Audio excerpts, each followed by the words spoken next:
Ratusan rumah warga di Dusun Tanjung Enim dan Desa Lingga, Kecamatan Lawang Kidul, Kabupaten Muara Enim, terendam banjir luapan Sungai Enim akibat hujan deras yang mengguyur pada Kamis kemarin. Banjir juga sempat membuat akses jalan antar desa lumpuh total karena dipenuhi lumpur dan banyak material kayu. Hingga Jumat 24 Mei 2024, warga masih membersihkan rumah mereka dari sisa banjir.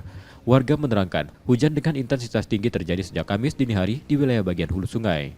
Banyak warga dan pelataran warga tak sempat diselamatkan hanyut terbawa banjir dan membuat aktivitas mereka serta pengguna jalan terganggu. Banjir kerap terjadi saat hujan deras mengguyur dengan waktu yang lama. Kabar-kabar itu air naik. Air naik kan. Oh ya, awal sebelum dia naik itu Iya. Nah, sekitar jam 9-an. Masih sampai jam 9 masih naik. Masih naik Bang? Iya. Batas ini. Berhasil diselamatkan Ada yang dulu? selamatkan ya? Iya. Tidak ada yang tidak selamat. Dia selamat. Dibanding ke tahun belakang nggak? Yang lebih parah ini atau? Lebih besar yang ini. Lebih besar Iya. daripada yang tahun 2022? Iya. Tidak ada korban jiwa dari banjir ini. BPBD Muara Enim masih mendata jumlah pasti rumah dan warga yang terdampak.